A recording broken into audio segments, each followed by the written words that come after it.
You can't walk up to a person, hear them tell you their stories of what motivates them, hear them tell you their stories of achievements, and then you go, you know what? You're just like my friend Bill. Like, that's rude. We would never do that, right? And yet so many assessments are like, there's 10% of the population that's just like you. And you're like, no, I don't think that's true. So motivation really gets us the keys to what makes you unique. That's Chris Lema, CEO of Motivations AI. Chris is a product strategist, public speaker, a coach, and a 6-time startup founder. I've known Chris for more than a decade, and working with him is like adding a booster rocket to your business. That's largely because of how he takes the time to understand who he's working with and how to motivate them uniquely. Welcome to the Coach Factory podcast. I'm your host, Sean Hesketh. And in today's episode, we're exploring how assessments can drive your coaching business to the next level by allowing your clients to feel seen and more inspired to take action. We talk about how assessment tools make you a better coach, the pros and cons of popular assessments like Myers-Briggs or the Enneagram, and which assessments will help your clients feel heard, seen, and supported. Chris started coaching entrepreneurs and CEOs in the late 90s, leveraging his experience in product creation and strategy. He also found a lot of success by making assessments a regular part of working with his clients. Now, 25 years later, Chris has a tailored approach to coaching, designed to meet people exactly where they are and get them to where they need to be. When I think about all the coaching, I think there's two threads that run through it that are special or unique to the way I do it. Of course, just to be clear, lots of other people do lots of unique things too. So I'm not saying I've taken a corner on this. But what is the hallmark of the way I do coaching is, number one, I don't have a dedicated set framework to teach you. I don't have one program. And there's a lot of people out there that have one program and they run every single client through the same exact program, which if every single client is the same, then the same program sounds right. I've never found that two clients are the same, so I don't do that. The second part of it is I find that while frameworks, of which I have many, are helpful, they don't stick on their own. And so I use storytelling as a way to wrap a framework in a story so that people will, years later, come back and say, remember this story when this thing, and that thing that you taught me about this, that has profoundly changed how we do things at this company, right? So not having a system or a systematic process and being committed to storytelling and frameworks are the two things that are the hallmark of how I do coaching. Chris has developed a reputation for being a master storyteller, and he combines those stories with different frameworks to create a personalized experience that's difficult to find in the coaching world. In fact, his coaching goes against some of the most common advice for coaches to build a repeatable system that allows you to scale. Chris shares why that approach can actually be limiting, and he suggests a different perspective to consider when building your coaching business. Coaches are told, build a signature system, build something that is yours that you can repeat. And the reason they're doing that is because they're saying that way you don't have to deal with curveballs. That way you can just keep doing what you're doing highly efficiently and scalable, and you can make more money. If you can do it for 5 clients, you can do it for 50. The problem with that is not that they're incorrect. The problem with that is that they're short-sighted. If you look at someone who has a signature system, you end up realizing that they have a lot of people coming into the funnel that don't make it past step 1 because those people didn't fit with your signature system. So why would you follow this advice of building a signature system if what you realize after the fact is a majority of the people are not going to be perfect fits, and the ones that are a perfect fit are going to graduate through and be done? Nobody in their right mind would recommend that kind of solution for generating revenue. The only reason we hear it in coaching circles is because we're not taking the big picture. We're not looking at the whole thing. We're looking at this one little bit of, you want to be more successful? Do this. I just look at that and I go, it's not right. The great philosopher king, Mike Tyson, said, everyone has a plan until you get punched in the face. Reality does come at some point. And that's when I think you discover being flexible and adjusting the coaching so that it's unique to each person is harder work on the coach, but it's more fulfilling for the coach. It's more fulfilling for the person getting coached. And you will see better and longer term results. And who doesn't want that? For Chris, assessment tools were the secret to his personalized approach to coaching and the results that came with it. These assessments allowed him to understand his clients better and shape his recommendations and advice based on their unique traits. The payoff? His clients thrive. The first time that when I saw that it worked, shaping the assignments in a way that fits who the person is, not having one cookie cutter approach, I went, okay, can I do it again? And you realize in the early days, the people on the other side don't know that you're doing this. They literally think, I'm just telling them whatever the lesson is. So they think, well, this is what he tells everybody. So this is where you start realizing, okay, I'm on the hook, but the only one putting me on the hook is me. They don't know if I'm shaping it for them or not, but I know, right? One of my next coaching clients was someone who I would call an influencer. They were really good at the networking. They were good at telling their story. They were good at getting other people to buy into the way they were seeing things. And so we said, why don't we try doing media outreach and PR? And so we hired them a PR person, a person that would literally just start calling Channel 7 and Channel 9 and saying, we have Matt who is ready to get on and answer these questions and talk about these topics on your local TV. And Matt was like, I don't have a fancy pedigree. I don't know that they're going to want this. I'm like, doesn't matter. They're all looking for local stories. You're a local kid gone right. And you know how you have some people that are quality gifted at that small talk connective thing that everyone's like, I love this guy. He's my new best friend. That was Matt. And so we got Matt, a PR person, and that woman was named Pam. And Pam started dialing for dollars. She's calling, and this is years ago. She's just calling channels and everything to see if they could get Matt on. And wouldn't you know it, Matt's on one, then he's on another, then he's on another. And of course, all the interest for his mobile product comes after that because they saw him on TV and they immediately assumed he was an expert, right? And Matt was not a technical expert, but he had the gift of gab and he was a great interviewer, and getting him into media outreach made perfect sense. And once he did it a little, he was like, I love this. I can do this all day. And that's what you're looking for, is finding efforts that other people would look at and go, I am exhausted simply by thinking about that effort. But finding it for the right person means they look at that and they go, that's not even work. I could do that all day. And you go, now we found the connection. Now we found the right route for you. And if you do that over and over and over again, then people start going, what's so hard about this? And you're like, well, it's not hard because you're doing the thing that you're good at, right? But they love doing the work. And as a coach, there's nothing more important than getting the person that you're coaching to see progress. Coaching is all about moving them from A to B, and they reflect and they see that you did that, right? There's nothing that makes that harder than giving them a task that they're not fueled by. You give a coachee something they don't want to do, something that they hate doing, something that they have been told 100 times they should do and they don't want to do, they're going to not do it for you, and they're not going to see the progress and movement. But if you can find the efforts that align with how they're wired, they'll do that for free. They'll do that easily without drama. And if they can then connect whatever progress the business is making to that effort, they will then turn around and say, yeah, my coach did that for me. Sounds almost too good to be true, doesn't it? But to understand why assessment tools are so effective in coaching, you have to think about what they bring to a coaching relationship. Because it's not just results on a piece of paper. It's a trust builder.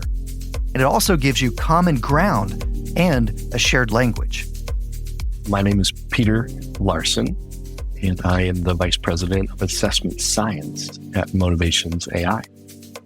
Peter's expertise as an assessment specialist grew out of his initial work as a licensed clinical psychologist.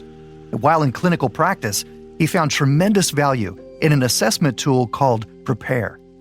I didn't set out to be an assessment specialist. I'm trained as a clinical psychologist. Assessments are sort of the territory of psychologists. Psychiatrists have medications and counselors, do counseling, and psychologists, while we do therapy, one of the things we really lean on is assessment tools. So in graduate school, we get trained on what are the psychometrics of a good assessment tool and that type of thing. But I went into regular practice. I was a clinical director and a therapist for about 5 years. And I was working in a practice that really specialized with couples.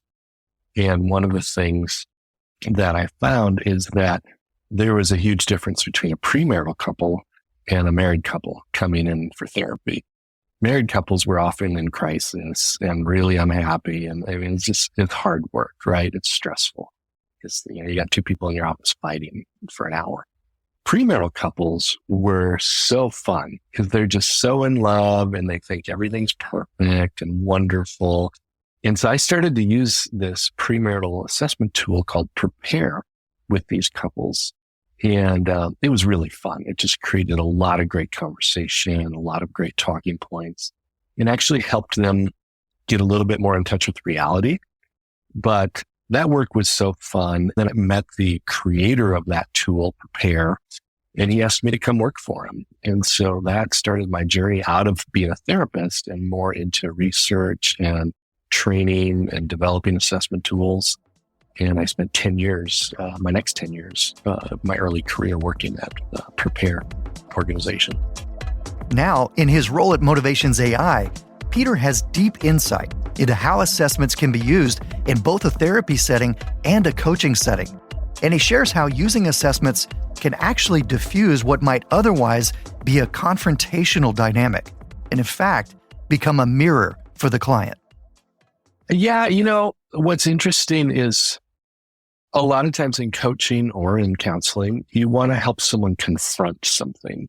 There might be a tough topic or something that's a growth area in their life. Call it a weakness, call it what you want. But when it's coming directly from you as the therapist, it almost feels a little confrontational. If I hold up an assessment page and say, hey, it says you're pretty passive. The way you answered this tool, your assertiveness score was low and your avoidance score was high. That sounds like there's some passivity in the way you show up in relationships. Tell me what you think about that. Now it's not me confronting them. It's like there's this third thing in the room and it's their assessment report. And we're just both being curious about that and having that conversation. And that dynamic I've found can be really helpful and powerful because it's not me coming at them. It's, hey, let's talk about this. Let's be curious about this together. What do you think? They don't have to get real defensive about it because any good assessment is literally like holding up a mirror. It's, hey, this is what you said. This is all based on your answers, your information. So I'm not making things up. I'm not shooting from the hip here. Like, these are your results. Let's talk about this. Using an assessment early on in a coaching relationship can even be the difference between a client coming back every week for a session or dropping out. And as a coach, you know that keeping your clients returning in the early weeks is critical for helping them see results and create change that actually lasts. It increases that curiosity. I think it primes people for feedback. Yeah, from the time they finish an assessment to the time they actually sit down and start to go through those results, there's this curiosity. One of the things, a lot of clients will drop out of coaching or after one or two sessions. Well, if you've given them some assessments and they know, hey, we're going to start to go through those results and unpack some things over the upcoming weeks, you actually increase the likelihood because they're curious, they're going to come back. And it gives you more time to build that rapport, build that working relationship. So there's something to be said about using a few assessment tools early on in the relationship, even to help drive that ongoing connection. All right, the general benefits of assessments are pretty easy to see. But how do you go about determining which one is right for you and your clients? Peter outlines how the majority of assessments are designed in two ways, structured or projective. He also describes how the reliability and the scientific accuracy of some of the most popular assessments may not be quite what you think. You've probably heard of or even taken some of these assessments yourself. But Peter says that popularity doesn't mean that they're accurate or even give helpful results. most assessments are what we call a structured assessment. Like when I go take StrengthsFinder, I get the questions and I just answer those questions. Or if I take the Myers-Briggs, it's like everybody gets just the questions and you read it and you say, does this describe me or not? And you answer. That's a structured assessment approach. But then there's another kind of assessment approach out there called projective. And a projective assessment is when there's not as much around it. Think about the ink blots, the Rorschach, for example. Like I hold up those ink blots and say, tell me what you see here. And the person can say anything they want. It's a projective test. Some of the most popular ones that we see coming up again and again, one might be StrengthsFinder, right? And it's great. It comes out of positive psychology so that all the strengths listed in StrengthsFinder are very positive things. You get your top 5 back and everything there you can really celebrate and be like, wow, that's cool that I have this futuristic worldview, or I've got this high score on Blue with other people, or, whatever it is that your top 5 strengths are. But that's a great tool because it's just positive. It's easy to do with teams. It's easy to do with individuals. The one thing as a total scientist, the one thing that gives me pause at times is they published a paper on the reliability of the tool. And reliability in assessment in the assessment world is, if I take it next month, am I going to get the same score that I got this month? And with traits like strengths, you would expect that to be the case. Some of the reliability scores for StrengthsFinder are not at what we call the acceptable standards, which means is it really measuring consistently what we think it's measuring? Enneagram has got really popular these days. And people think it's a personality tool. I actually think, because it's interesting, I've had 2 friends who couldn't be more different. And they both were trying to tell me, oh, no, I'm a 7. And she's like, no, I'm a 7. And I'm like, you guys are so different. This can't be personality. But when you dive into Enneagram, it talks a lot about your fears and your needs.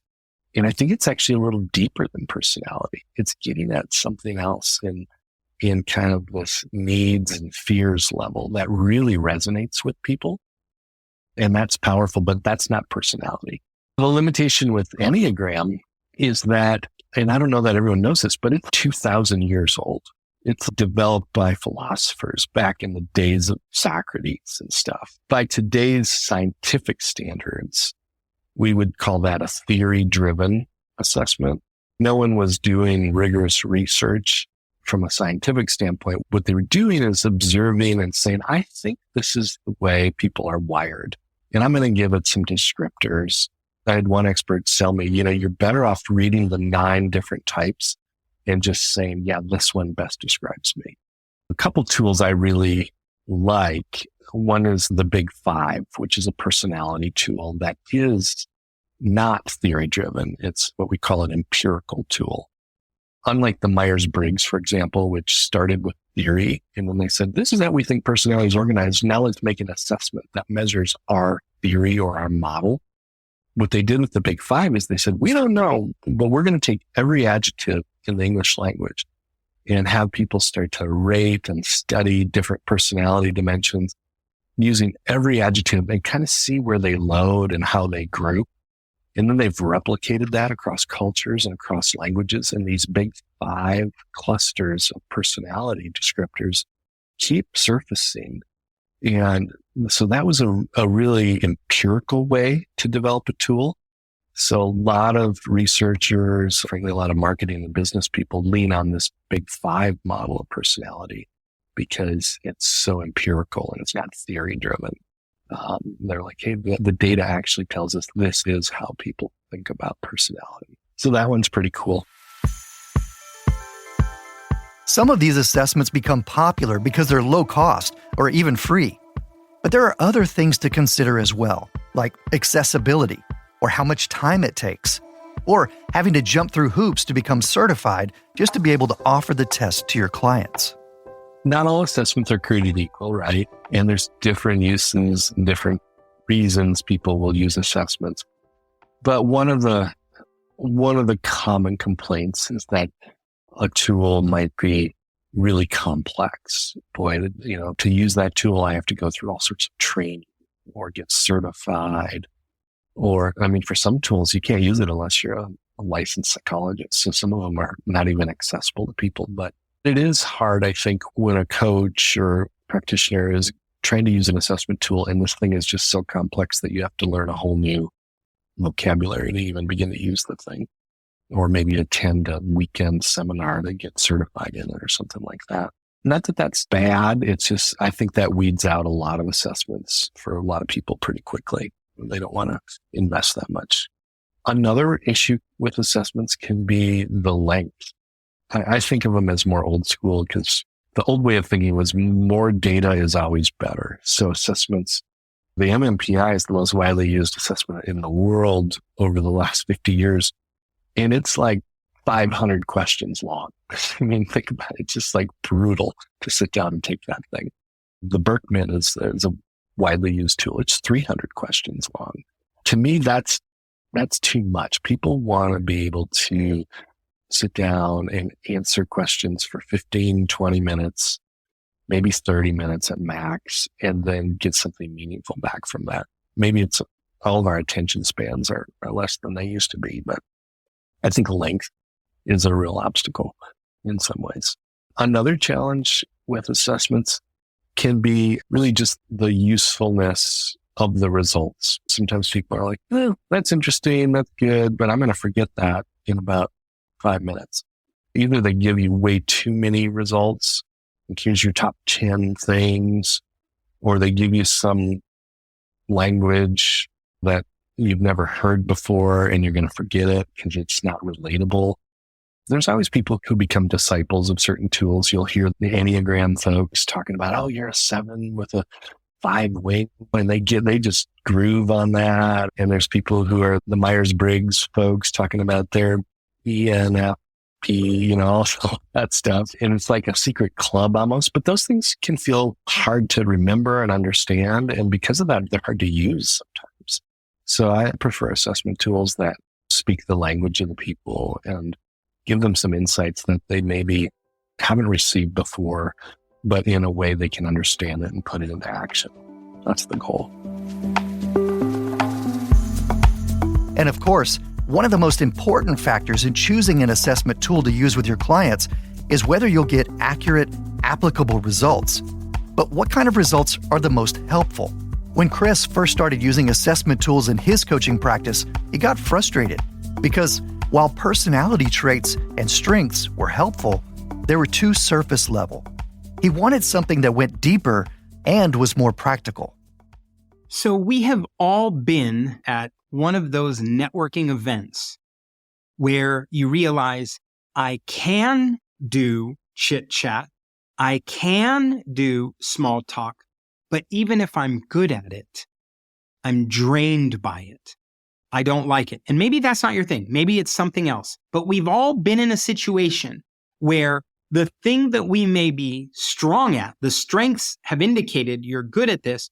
It doesn't mean that I'm lit up by it. It doesn't mean that I'm motivated by it. It doesn't mean that I have any energy. And in fact, for me, if I get on stage and I speak to an audience of 5,000 people, I am perfectly in flow. I love it. I'm going to teach you something new. I'm going to give you a new paradigm to think about. It's going to be awesome.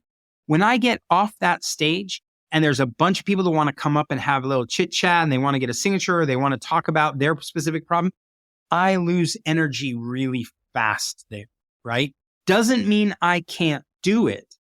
Doesn't mean I can't do networking. It just means this bores me or exhausts me or tires me. And so motivation is very different than strength. I can be strong in several places. I can show aptitude for several different skills. That doesn't mean that's what I want to spend my time doing. There's another assessment out there called the Kolbe Index A. That's Kolbe, Kolbe. And their first assessment was what they called a cognitive assessment. And there's a lot of stuff in it. I won't bore you with all that. But there was one particular page on that 12 or 15 page report that was about energy utilization. And what they were showing you was an energy pyramid that said even people who have the same ultimate score from the Kolbe Index A, they don't have their energy allotted in equal parts. You've heard of Myers-Briggs. So there's an ENTJ and ENFP. Imagine one of those. When you hear it from Myers-Briggs, you hear ENTJ and the next person ENTJ, and you think, okay, they're the same. But what the Kolbe Index A did was they took even people that had the same exact scoring, the same letters, the same scores. It went into how they were wired in terms of their energy utilization. And they would be two completely different people. So for the first, 200 people that worked for me in any business, I would pay for their Kolbe Index A and just get to that one sheet that was how they use their energy. As a leader, Chris saw how the Kolbe Index A helped him communicate better with each person, and he could shape their assignments based on the unique way they use their energy. And that helped him build a team that was fueled by their work instead of drained by it. And that was the kind of practical, real-world application Chris was looking for. But the transformational moment came when a friend introduced Chris to an assessment that combined storytelling and personal development. It was called SEMA, and what this was an assessment of what moves you, what motivates you. It was a system of multiple different motivations, and it was ranked. And the way he did it was he just told stories of key moments in his life. He had to write down these stories, 3 pages per story, 8 stories, and he handed them to a PhD who then read and connected the dots between all of his stories and presented him back with this notion of how he was wired and what kind of work he was wired for. And he told me about this, and I lost my mind. I'm like, this is perfect. How do I get it? And I went looking everywhere to buy a version of the SEMA assessment for me personally, and I could not. This was in the year 2000. It was being sold to Disney, NASA, Apple, Harvard, but it was not being sold to individuals. And one of the things that I took away from that, though, was the original question that he was asked was about these achievement stories, or what I think of as a true fulfillment story, is when you notice that time is flying by, when you're noticing that you would do that even if they didn't pay you, whatever you're experiencing, when you're so deeply in it that you're in the flow, where you realize I'm at the pinnacle of my game, right? Everything is going right. And I noticed that he had to answer that to write his achievement stories. And I love that question. So starting from the year 2000, for the last 22, 23 years, I've started every coaching engagement with a form of that question. Hey, I want you to look at 5 moments professionally in your career where you were at an all-time high, when time was flowing by, when you couldn't believe you were getting paid for it, where you were getting props for who you are and what you bring to the table. I want you to think of 5 of those stories. I want you to write them down. They can be just a paragraph. And I want you to bring them back to our next session. And without doing an assessment, right? I'm just asking a single question, giving them first week's homework. And what happened is that every time someone came back, I got wildly different answers every time. Like, you would think that everyone's like, hey, I had this proposal one time and I walked in the boardroom and I gave the proposal and they said yes, and it was awesome. And I think I've only heard that twice, right? And then you're like, oh, then what else is there, right? And they're like, I had to recruit people to take photos of themselves using our product. I love the relationships that we built, and I'm still friends with them to this day. And you're like, okay, I wasn't going to guess that was one of your most fulfilling stories. But what you discover is that different people are wired differently, which goes back to my earlier statement, which is my coaching has never looked the same for 2 people. You get other stories from people, and it is like, put whatever roadblocks you want in front of me, I'm going to demolish them. And you listen to that and you go, okay, that's kind of intense. But what's really happening is they're saying, hey, I'm intense. I want to knock down every roadblock in front of me.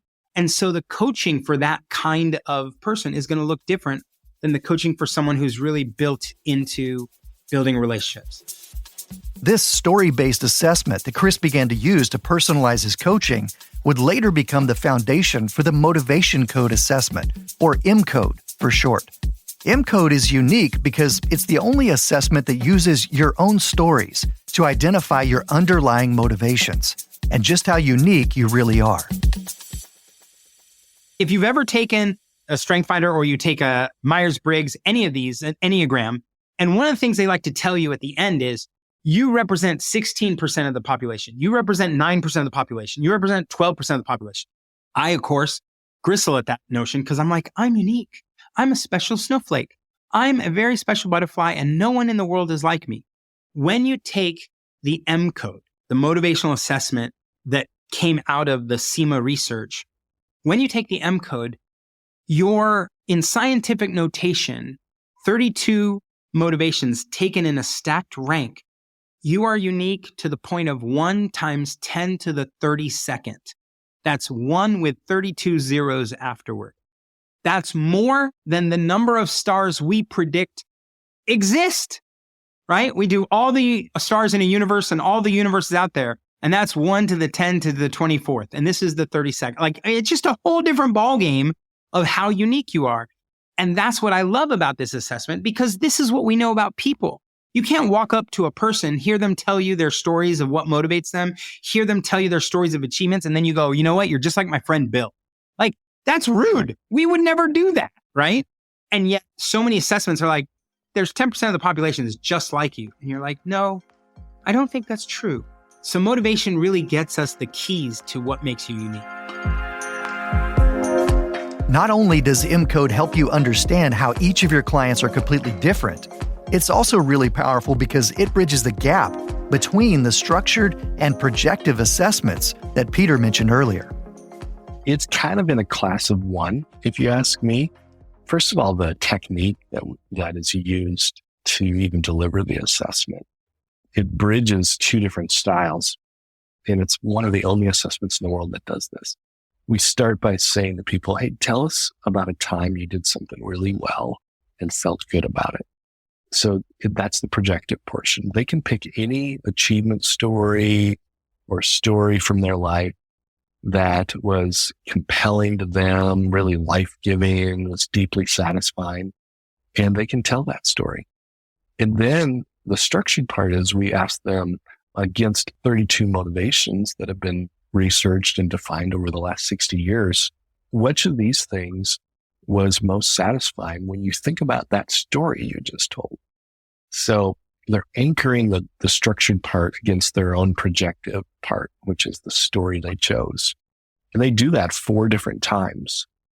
And what we see is really deep patterns emerge around what are the things that are life-giving, and we call those core motivations for people. And so I really like that tool because it immediately feels personalized because people are telling their own stories. And the results are really positive. All the motivations are really positive. And we've seen really good reliability and validity, which are more the scientific words that assessment experts like to see in a good assessment tool. The science behind M-Code is really compelling, and it's based on 60 years of scientific research. Chris describes how the 32 different motivations are grouped into 8 different archetypes that are ranked based on your unique responses and your stories.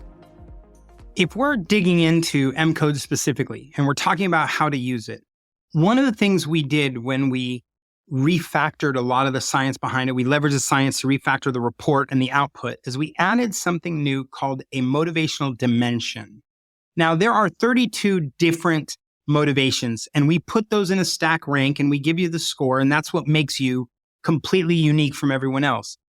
But in order for you to have handles, and especially for a coach to have handles on this material and handles on how to adjust and change what you're doing with someone else, we put those motivations into 8 groupings, a family of sorts. And those are the achiever, the driver, the influencer, the learner, the optimizer, orchestrator, relator, and visionary. Those are 8 different dimensions. And what we did is we use the motivations that you're strong in, and we then rank you in the report from left to right. We show you, oh, you're more of an achiever or you're more of a driver. Like, we move those in an order so that every single person has a number 1 motivational dimension and a number 2, along with the rest. And what I'll tell you is if you're a coach, just understanding that single piece of data, what's their top motivational dimension, will change how you interact with them. Okay. So let me dig in just one step deeper to give you an example of that. If I'm talking to an achiever, they have motivations like excel and mastery. They have be unique and be key. They have maximize and they have evoke recognition as their motivators, right? Those are the motivations that make up achiever. So if they're strong in those, they're going to be an achiever. And an achiever is, by definition, they're ambitious, they're goal-oriented, they're tenacious and diligent, they're high achievers for the most part. They're goal setters, they're self-starters, they're enterprising. So when I want to talk to them, I'm going to say things like, I need you to succeed, blah, blah, blah. I need you to outperform at blah, blah, blah. I need you to stand out at blah, blah, blah. I need you to represent us because you're a top performer. I need you to exceed these expectations or exceed this default. When you stand up next to an achiever, what you want to do is highlight, if you were, let's say you were, for just a second, let's say you were a physical fitness coach at a high school and you look at a guy who's running and he's about to run the 100-yard dash. If he's an achiever, you would tell him, this is what the track record is. I'm not saying you can beat it. I'm just letting you know that's what it is. And you know what an achiever does? Achiever in his head goes, or her head says, I'm going to beat that record today. And they run like no one's ever run before because they want to demonstrate excellence, mastery. They want to be unique. They want to be key. They want to be seen for that. If you go to a driver is completely different, right? That's the folks who like to finish things. They like to meet the challenge. They like to overcome. So those folks, you're going to be like, I know that you're courageous. I know that you're resourceful. I know you're committed and dedicated. So if you're talking to that person, I need you to tackle. I need you to conquer. I need you to overcome. I need you to triumph. I need this team. You don't even have to be you. You can be like, I need this team to triumph. And if I lay that in the hands of a driver, the driver's going to be like, I got you, man. I got this, right? There's a story of Magic Johnson and it's with Kareem. And Kareem ends up getting injured and he can't play. And Magic looks at him and says, don't worry, man. I got this. And you're like, did anyone tell Magic he's a rookie? Like, this is his first year in the NBA. You don't look at Kareem Abdul-Jabbar and say, don't worry, I got this. He got on the plane and Kareem wasn't flying to the East Coast. Kareem wasn't flying to get on that plane. So Magic gets on the plane and he sits in Kareem's seat. And he's like, don't worry, everybody. Magic's here. And they're all looking at this young kid like it's crazy. He wins the game. He wins the NBA finals and he gets the MVP. That's who a driver is. The driver, against all odds, is like, I got this. I'm going to push in. So the trick is you take someone to motivationcode.com, you give them the M-Code assessment. It comes out and tells you whether they're an achiever, a driver, an influencer, a learner. They give you these. And then you as a coach, you start studying this to figure out, okay, obviously the words I use, the way in which I motivate, the challenges I put in front of them, these are going to be different because if I give them all the same approach, I'm only going to end up with 1/8 of the audience being super motivated, right? And normally what happens is, as I'm a person, so let's say I'm an achiever, I'm going to think everybody's an achiever. And then you discover there's some people who don't care about that at all. So you have to adjust the way in which you shape the assignment, the way in which you talk about the assignment, the way in which you give the assignment. All of that language changes based on one of these 8 dimensions. And you will find incredible success when you start learning how to bounce the ball with your right hand and your left hand. You're like, oh, I can give that assignment to a driver and it looks one way. I can give that assignment to a relator. It looks different. I can give that one to a learner, completely different. And the better you get at that skill, the more you watch everybody rise up.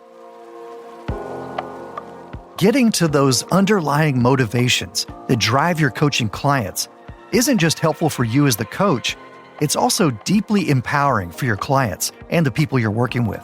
Because feeling seen and recognized for who you truly are is invaluable. And it can be the missing key to helping a client conquer a long-standing challenge or a roadblock. For Chris, he feels like M-Code is the equivalent of starting on second base. It digs deep right away so you can get to home base that much faster. The most important salient takeaway that I can give you in this conversation around assessments and coaching is simply the closer you're able to see who your coaching client is, the more you can see them, the more they feel seen, the more they will move.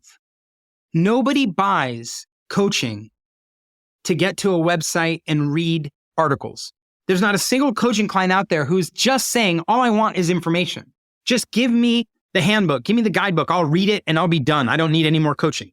When people want to coach, they want your information, your expertise, your experience shaped in a way they can do something with it. And we all know that. I have literally said nothing new to you just now. Yet, if we look at most of our practices, we're not handing them a book and saying, just read this, but out of our mouths, on our calls, we are regurgitating the same stuff that could have gone into a book. We're doing the same pitch, the same approach, the same strategy, the same framework over and over and over. And maybe it sticks and maybe it doesn't. And what you discover is that the people on the other side, they can feel it. They can feel like, okay, that doesn't work for me. Or didn't you hear me say that we're in this special situation? Or didn't you hear me say I don't ever want to do that? When we think about ourselves, and I know no good coach wants to do this, but when we think only about ourselves and how to make it more efficient, how to make it easier, we end up creating programs that really aren't helpful. When we see the people in front of us, truly see and recognize them for who they are. I can tell you that almost every single coaching client I have, at some point I say, let me tell you what I know about you. And when I say it, they're like, are you serious? Oh my gosh, I've never had it said that way to me. Or I've never heard this before. Or, oh my gosh, thank you so much. That's what I've always wanted to be. I didn't feel like I was there. When you see someone authentically and for real, and you shape your material to match what you see in them, even if it's harder than they think they can pull off, they will move. If you give generic advice that works for 90% of the time, you will watch people literally go, hey, thanks for this. I think I have enough to work on. I'll circle back later. And they're out. The single biggest thing you can do is individualize your content. And the single best way you can do that is to use an assessment like the motivationcode.com one, because it gives you insight, very unique, specific insight into who that person is. It's like you're starting off on second base, right? You don't even have to hit. You don't have to run to first. You don't even get it. You just start. I don't know if you've watched baseball in the extra innings when they're tied. They put a person on second base. That's how 10th inning starts. And you're like, that seems like cheating, doesn't it? Yet, if you take a coaching client through motivationcode.com, you have them get their M code, you get it. It is like you're cheating. It feels like it's a massive unfair advantage. You're starting on second base and you're like, this is so much easier to score. If you want to start using assessments in your coaching practice, Chris has 2 pieces of advice. First, be willing to change your coaching approach. If you have an offer or a program that you think already works perfectly, you might be hesitant to try using assessments. If it's not broken, don't fix it, right? But being open to adjusting your recipe and adding an assessment might just help you take your coaching clients from good, solid results to great results. And second, start now. If you're a coach just getting started, I would tell you the very first thing you want to do is grab an assessment, any assessment. I particularly think that the M Code assessment at motivationcode.com is the best and most accurate. But if you consider me biased and you want to try a Strength Finders or you want to try the Kolbe Index A, that's fine. You can do what you like. Pick an assessment and run it through with 1, 2, 3 of your coaching clients and look for where they're different and look for how it shapes your material as you realize, oh, this is why this content that I thought should have stuck, this is why it's likely not sticking. What you want to do is figure out through an assessment, who is the person? How do they hear things? What kind of challenges fuel them? What are they particularly interested or gifted in? What do they have energy for? Let the assessment tell me something about my client that the client doesn't have to tell me. So how do you choose between all of the assessment tools?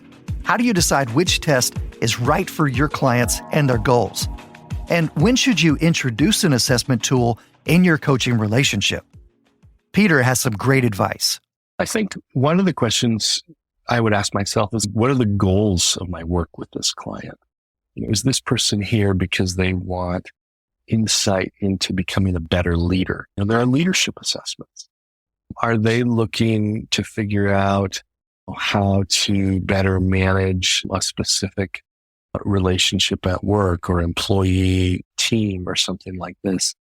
I would be able to think about, okay, maybe I want to give that whole team a motivation assessment so we can see how people are wired and better understand the dynamics of my team, who I should even put on certain projects, and that type of thing. So asking yourself, what are the goals of the client? What are the needs in this situation will often drive you to the kind of assessment tool you want to use.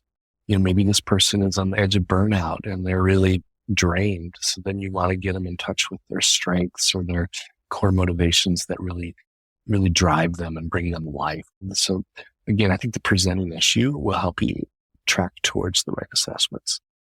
I think after a first session, once you kind of hear what's going on with people, is a great time to start to bring in some assessment tools. So in the first 2 to 3 sessions, introducing that and letting them know, like, hey, this is going to help me understand you.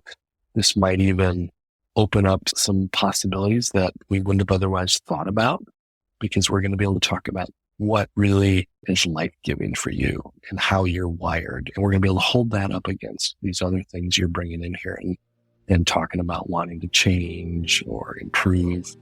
And if we have that insight early on, it's going to help drive that process and increase the likelihood, I think, of success. Thank you so much to Chris Lema and Peter Larson for sharing their expertise and experience using assessment tools to create a tailored coaching program that helps clients achieve breakthrough results. You can learn more about M-Code at motivationcode.com, including courses that'll teach you how to put the M-Code to work for your coaching clients. I hope you found this helpful, and I look forward to hearing how you're leveraging assessment tools like M-Code in your coaching business. This episode of the Coach Factory podcast was produced with the support of Come Alive Creative. To hear more episodes, get the show notes, and learn how to start, run, and grow your coaching business, visit coachfactory.co.